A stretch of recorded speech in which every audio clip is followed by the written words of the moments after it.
तो आज मैं जिस मूवी को एक्सप्लेन करने वाली हूँ उसका नाम है महाराजा। कहानी का आगाज़ महाराजा नामी एक आदमी को दिखाते हुए होता है जो कि एक सैलून में काम करता है। महाराजा की एक बीवी और एक बेटी भी होती है।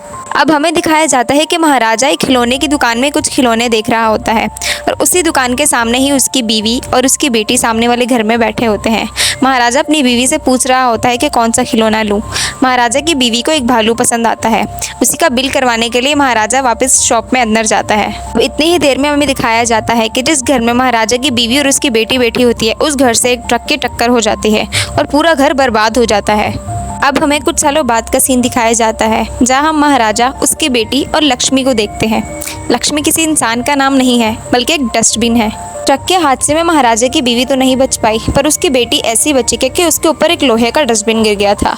उस डस्टबिन ने उस बच्ची को कवर कर लिया जिसकी वजह से उसे कोई नुकसान नहीं पहुंचा। तब से ही महाराजा, उसकी बेटी और डस्टबिन साथ रहते हैं। महाराजा और उसकी बेटी डस्टबिन का बहुत ख्याल रखते हैं, उसको नहलाते धुलाते हैं, इवन कि उसकी पूजा भी करते हैं। महाराजा की बेटी ज्योति 10th स्टैंडर्ड में पढ़ती है पर पढ़ाई में उसका बिल्कुल मन नहीं लगता। उसकी जगह वो स्पोर्ट्स में बहुत आगे है, इसलिए कोई भी टीचर उसे स्कूल में पसंद नहीं करता सिवाय टीचर आसिफा के, जो कि ज्योति की स्पोर्ट्स टीचर होती है, जो ज्योति को बहुत पसंद भी करती है और उसे बहुत सपोर्ट भी करती है। अब हमें एक गैराज का सीन दिखाया जाता है जहां एक गुंडा आके गैराज के मालिक को बहुत बुरी तरह मार रहा होता है। वो उसे कह रहा होता है कि उसने अपनी कार सर्विस के लिए दी थी, लेकिन जब कार वापस आई तो उसमें उसके फेवरेट सनग्लासेस नहीं थे। गैराज का मालिक उसे बहुत कहता है कि उसके सनग्लासेस उसने नहीं लिए। अब जब गुंडा गैराज के मालिक को मार रहा होता है तो इसी बीच गैराज में एक धना नामी आदमी आता है। गैराज का मालिक उस गुंडे को बताता है कि यही वो आदमी जिसने तुम्हारी कार की सर्विस की थी। अब वो गुंडा गैराज के मालिक को छोड़कर धना नामी आदमी को बहुत बुरी तरीके से मारने लगता है और उसे एक दिन का टाइम देता है कि एक दिन के अंदर अंदर उसे उसके ग्लासेस वापस चाहिए। अब शाम के वक्त वो गुंडा एक बार में बैठा हुआ होता है जहाँ पर धना उसके ग्लासेस लेके आता है, लेकिन वो ग्लासेस गुंडे को देने के बजाय उन्हें तोड़ देता है और अपनी बेइज्जती का बदला लेने के लिए उन गुंडों को बहुत मारता है, जिससे साफ जाहिर होता है कि धना भी कोई आम आदमी नहीं बल्कि उन्हीं की तरह एक गुंडा ही है। अब हमें दिखाया जाता है कि महाराजा की बेटी को एक स्पोर्ट्स इवेंट के लिए शहर से बाहर जाना होता है, जिसके लिए महाराजा उसे बस तक छोड़ने जाता है। अपनी बेटी के जाने के बाद महाराजा बहुत अकेला हो जाता है। अब सैलून से फारिग होकर जब महाराजा रात को अपने घर पे जाता है तो उसके घर पे पहले से ही कुछ चोर बैठे हुए होते हैं जो कि महाराजा को मारकर उसको बेहोश कर देते हैं। अब जब महाराजा की आंख खुलती है तो वो अपने घर पे सब कुछ टूटा फूटा और बिखरा हुआ पाता है। अगली सुबह महाराजा इस बात की कंप्लेंट लेके पुलिस स्टेशन में जाता है। वो पुलिस वाले को सारी कहानी बताता है और वो कहता है कि उसे उसकी लक्ष्मी चाहिए। वो लोग उसकी लक्ष्मी को ले गए हैं। पुलिस वाले महाराजा से पूछते हैं कि लक्ष्मी कौन है, जिस पर महाराजा बताता है कि लक्ष्मी उसके डस्टबिन का नाम है, जिसे सुनकर पुलिस वाले हंसने लग जाते हैं और समझते हैं कि महाराजा पागल हो गया है। और ऐसी तू मैं में पुलिस स्टेशन में तोड़फोड़ हो जाती है, लेकिन महाराजा फिर भी वहां से नहीं जाता। थोड़ी ही देर में सीनियर इंस्पेक्टर आ जाता है और सबसे पूछता है कि यहाँ पर क्या हुआ है। सब महाराजा की तरफ इशारा करते हैं। सीनियर इंस्पेक्टर महाराजा को अपने पास बुलाता है और उससे पूरा मैटर पूछता है। महाराजा उसे सारी कहानी बताता है और उसे कहता है कि उसे किसी भी हाल में उसकी लक्ष्मी चाहिए, उसकी बेटी के आने से पहले पहले। सीनियर इंस्पेक्टर महाराजा को वारंट देके उसे वहां से जाने के लिए कहता है, लेकिन महाराजा उसे कहता है कि अगर वो उसकी लक्ष्मी को ढूंढ के देंगे तो वो उन्हें 50,000 रुपये देगा। ये सुनकर इंस्पेक्टर हैरान रह जाता है। वो समझता है कि महाराजा ने डस्टबिन के अंदर जरूर कुछ और छुपाया होगा जिसके लिए वो इतना बेताब हो रहा है। ये सुनकर सीनियर इंस्पेक्टर वो केस ले लेता है। उधर दूसरी तरफ महाराजा की बेटी उसे बार बार कॉल्स और मैसेजेस कर रही होती है कि उसे लक्ष्मी की तस्वीर भेजे, तो देखकर महाराजा और भी टेंशन में आ जाता है। दूसरी तरफ हमें एक सलवम नामी आदमी दिखाया जाता है जो कि अपने साथी के साथ मिलकर चोरियां करता है और चोरी करने के बाद उन लोगों को मार दिया करता था ताकि उसके खिलाफ कोई सबूत ना रहे। हमें ये भी दिखाया जाता है कि सलवम की एक बीवी और एक छोटी बेटी अम्मू भी है। अम्मू की कमर पर एक चोट है जो कि बहुत गहरी है, जिसकी सलवम पट्टी कर रहा होता है और हमें उसी दौरान सलवम के घर पे महाराजा का वो डस्टबिन लक्ष्मी दिखाई देता है। अब सलवम दिन में दुकान चलाता था और रात में चोरियां करता था, जिसके बारे में उसकी बीवी को बिल्कुल खबर नहीं थी। अब दूसरी तरफ सारे पुलिस वाले लक्ष्मी को ढूंढने में लगे हुए होते हैं, लेकिन उन्हें लक्ष्मी कहीं भी नहीं मिलता। महाराजा पुलिस स्टेशन में रहकर वहीं के काम करने लगता है। अब एक दिन ये होता है कि धना की मिसिंग कंप्लेंट लिखवाने उसके गैराज का मालिक पुलिस स्टेशन आता है, जो महाराजा के साथ आके बैठ जाता है। उसके हाथ में धना की एक फोटो भी होती है, जो फोटो देखकर महाराजा एक फ्लैशबैक में चला जाता है। असल में होता ये है कि जिस दिन महाराजा के घर में चोरी हुई थी उसे वहाँ पर एक कार सर्विस की रिसीट मिली थी, जिसके मालिक का पता लगाते हुए वो इस गुंडे तक पहुँच जाता है और उससे पूछताछ करता है। और ये टाइम धना के वहाँ आने से थोड़ी देर पहले का होता है। अब ये देखकर महाराजा समझ जाता है कि धना ही वो आदमी है जो उस रात उसके घर पे आया था और वो धना का पीछा करने लगता है। धना को भी पता चल जाता है कि कोई आदमी उसका पीछा कर रहा है, इसलिए वो कॉल करके अपने दूसरे आदमी को बुला लेता है। अब उसके आदमी महाराजा को पकड़कर बहुत मारते हैं। धना महाराजा को पहचान लेता है और उसको कहता है कि तुम तो वही हो जिसके घर पे मैंने चोरी की थी, तुम्हें तो उसी दिन मार देना लेना चाहिए था। ये सुनकर महाराजा को बहुत गुस्सा आता है और वो उसके आदमी को बहुत मारता है और धना को भी बहुत मारता है।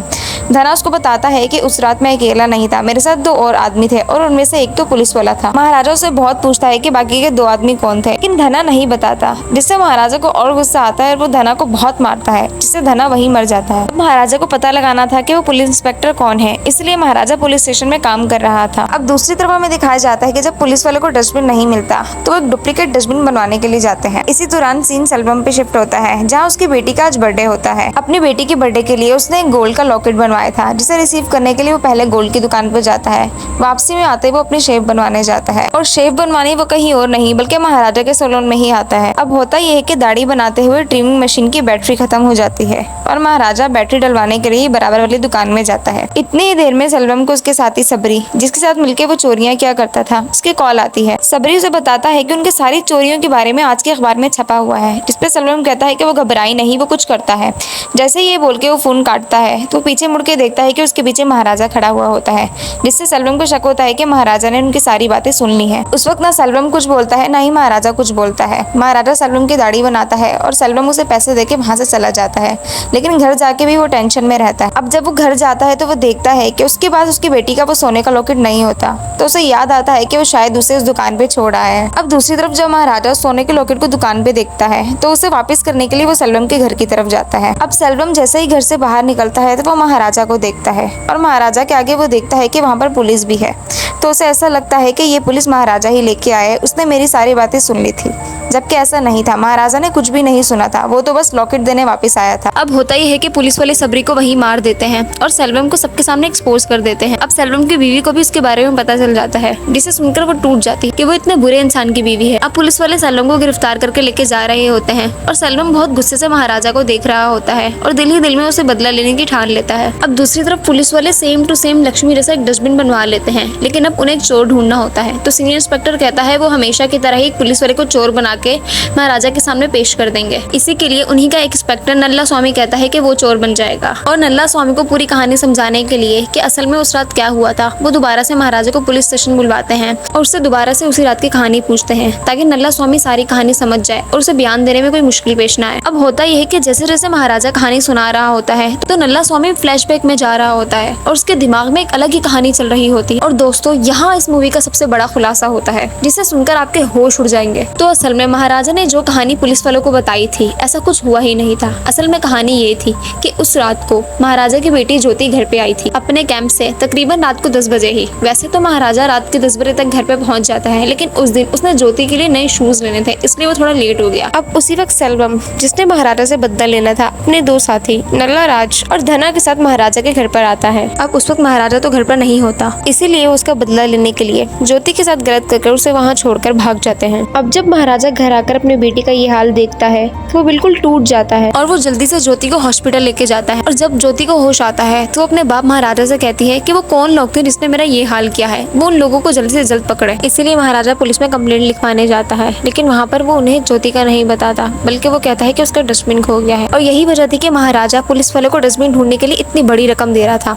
असल में उसे उन चोरों के बारे में पता लगवाना था। अब दूसरी तरफ पुलिस वाले नल्ला स्वामी को महाराजा के घर पर लेके जाते हैं और उसे कहता है कि उस दिन जो भी हुआ था वो सब यहाँ पर करके बताए। जो कुछ भी हुआ था नल्ला स्वामी वैसा ही डरते डरते सब कुछ बता रहा था, जिससे महाराजा को यकीन हो जाता है कि वो पुलिस वाला कोई और नहीं बल्कि नल्ला स्वामी ही है। उस वक्त महाराजा पुलिस वाले से कहता है कि नल्ला स्वामी को जाने दे, लेकिन पुलिस वाले उसके हाथ में एक वेपन देते हैं और बोलते हैं कि इसे मार दो और अपनी बेटी का बदला ले लो। उन्हें धना की मौत के बारे में पता चल गया था और धना के पास ही उन्हें उसका फोन मिला। उसके फोन में उन्होंने नल्ला स्वामी के कॉल्स वगैरह देखे, तो उससे उन्हें शक हुआ। उन्होंने थोड़ी बहुत रिसर्च की, हॉस्पिटल गए, उन्हें ज्योति के बारे में पता चला और इससे उन्हें पूरी कहानी समझ में आ गई और इसमें इन्होंने महाराजा के साथ ही दिया। उन्होंने नल्ला स्वामी को महाराजा के साथ उस घर में लॉक कर दिया और महाराजा ने नल्ला स्वामी को वहीं मार के उससे बदला ले लिया। अब महाराजा को सेल्वम की लोकेशन का भी पता चल जाता है, जो कि कंस्ट्रक्शन साइट पे होता है। अब महाराजा उसके पास जाता है। वहाँ पर महाराजा और सेल्वम की बहुत लड़ाई होती है। सेल्वम महाराजा को कहता है कि जिस दिन तुमने मेरी जिंदगी बर्बाद की थी, मैंने उसी दिन ही ठान लिया था कि मैं भी तुम्हारी जिंदगी को बर्बाद कर दूंगा। इतनी ही देर में ज्योति की स्पोर्ट्स टीचर ज्योति को भी लेके वहाँ आ जाती है और ज्योति सेल्वम के पास आती है और उससे पूछती है कि ये सब करके तुम्हें क्या मिला। ज्योति को लगा था कि ये लोग उस दिन उनके घर पे चोरी करने आए थे, इसलिए वो खुद जेवर सेल्वम के आगे रख देती है और उसे कहती है कि तुम ये रख लो। और वो कहती है कि मैंने अपने बाप को बोल के तुम्हें माफ कर दिया है और मैं तो शायद ये सब भूल जाऊं, लेकिन तुम ये सब कभी नहीं भूलोगे। सेल्वम उन जेवरों में एक लॉकेट को देखता है और उसे याद आता है ये तो वही लॉकेट है जो उसने अपनी बेटी के लिए बनवाया था। और जब ज्योति वहाँ से जा रही होती है तो उसकी कमर पर एक निशान देखता है और उसे याद आता है कि सेम एक ऐसा ही निशान उसकी बेटी अम्मू के कमर पर भी था। और दोस्तों यहाँ पर होता है इस मूवी का असली खुलासा, जिसे सुनकर आपके होश उड़ जाएंगे। असल में अब तक हमें मूवी के पास्ट और प्रेजेंट दोनों के सीन एक साथ दिखाई दे रहे थे। आपको याद होगा कि स्टार्ट में ही एक सीन दिखाया जाता है जहाँ पर महाराजा एक शॉप पे खड़ा होता है और कुछ टॉयज ले रहा होता है और उसकी बीवी उस दुकान के सामने वाले घर में ही बैठी होती है।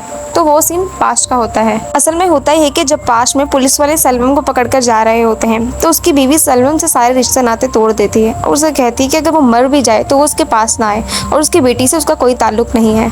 तो महाराजा को सेल्वम की बीवी के लिए बहुत बुरा लग रहा होता है, इसलिए महाराजा अपनी बीवी और बेटी के साथ सेल्वम की बीवी के घर पर आता है उसे वो लॉकेट देने, लेकिन उसकी बीवी वो लॉकेट लेने से इनकार कर देती है। तो महाराजा की बीवी महाराजा से कहती है कि जाओ सामने वाली दुकान से बच्ची के लिए कुछ खिलौना ले आओ। इसलिए महाराजा सामने वाली दुकान पे जाता है कुछ खिलौना लेने, लेकिन जब वो खिलौना ले रहा होता है तो ट्रक की उस घर से टक्कर हो जाती है। उस हादसे में सब मर जाते हैं, बस एक बच्ची बचती है और वो बच्ची महाराजा की नहीं बल्कि सेल्वम की बेटी अम्मू होती है। और अब तक जिस बच्ची को महाराजा ने इतने लाड प्यार से पाला वो उसकी बेटी ज्योति नहीं बल्कि सेल्वम की बेटी अम्मू थी, जिसे उसने अपनी बेटी बना लिया था। और जब ये बात सेल्वम को समझ आती है तो वो बुरी तरीके से टूट जाता है कि ये उससे क्या हुआ। वो रो रो कर अपनी बेटी अम्मू को आवाजें लगाता है, लेकिन महाराजा उसे वहाँ से ले जाता है। इस सबसे सेल्वम इतना टूट जाता है कि वो शर्मिंदगी से वहीं से कूदकर अपनी जान दे देता है। और यहीं पर होता है मूवी का दी एंड।